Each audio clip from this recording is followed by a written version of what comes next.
People with MS talk about fatigue a lot. It's a symptom that every MS patient seems to have to deal with. This video isn't about fatigue, but it does involve sleep problems.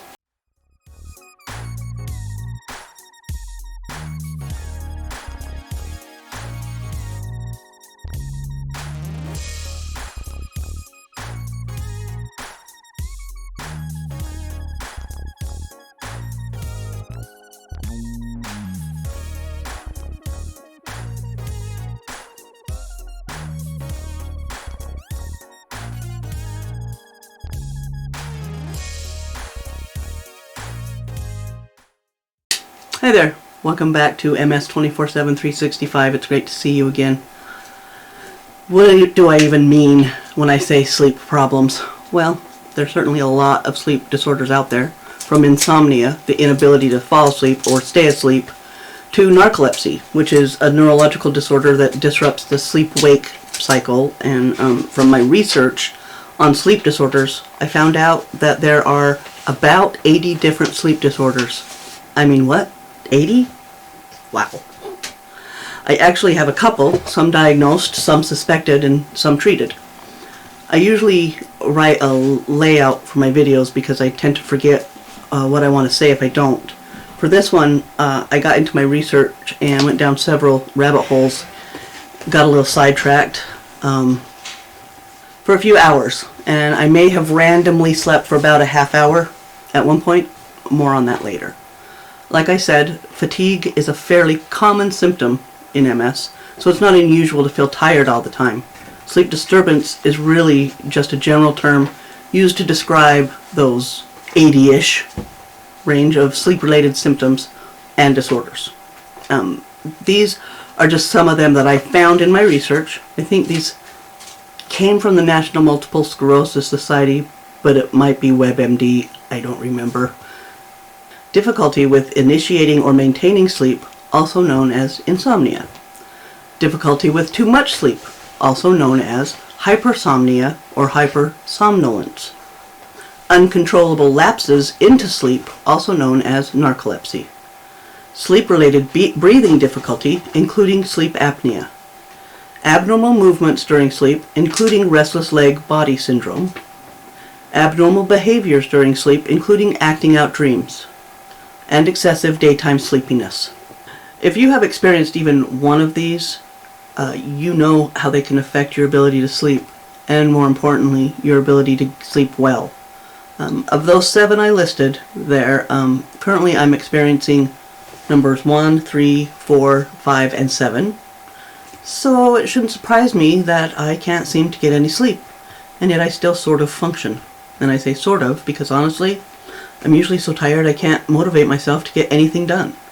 And with uncontrollable lapses into sleep I have during the day, if I'm alone, I can lose hours and have no idea I've even been asleep. There have been times that I fade out and I only wake up because I dropped something I'm holding or using, like my computer mouse, or like last week, a bowl of Cap'n Crunch I dumped on my lap and laptop.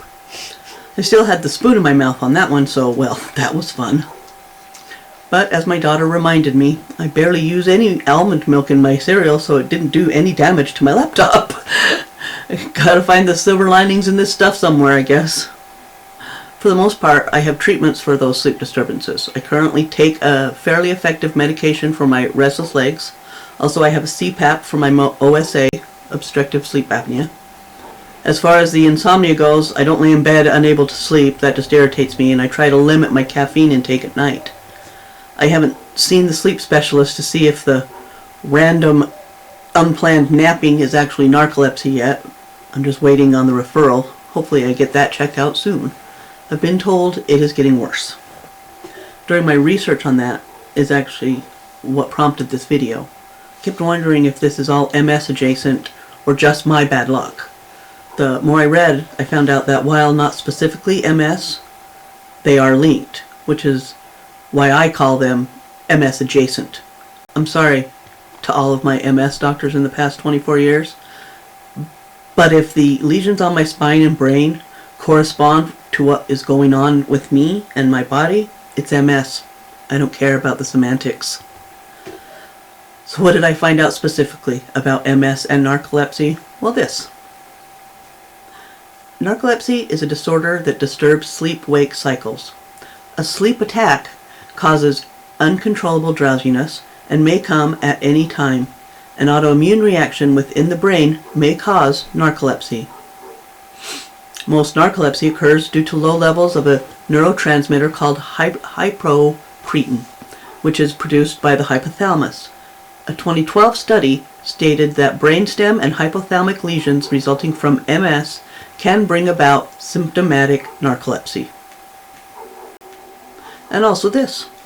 About 80% of people with multiple sclerosis have what the Centers for Disease Control and Prevention define as pathological fatigue, one that is not improved by bed rest and may be worsened by physical or mental activity. According to the National Multiple Sclerosis Society, in fact, studies have found that sleep disorders like narcolepsy, rapid eye movement, sleep behavior disorder, and insomnia are commonly found among patients with MS.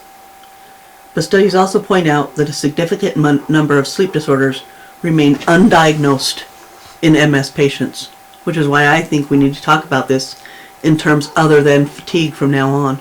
Because yes, I have unrelenting fatigue, as do the majority of people with MS. But it goes so much further than that. Narcolepsy is not simply fatigue gone bad. Is that what this is?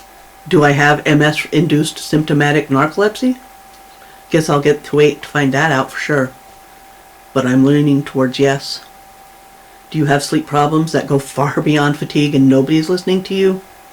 I understand completely. I'll listen and help you figure out the best way to get your doctors to listen to your concerns. It's your MS, not theirs. You know when something isn't right or normal for MS. For your MS. And we'll make them listen. Thanks for hanging out with me today. Hopefully you learned something about MS and maybe a little something about me. If you like this video, hit the like button. And if you want to keep learning about MS with me, hit the subscribe button. I try to upload somewhat regularly. And if you want to know when I do, you can hit the notification bell. Remember, life doesn't stop just because you have to.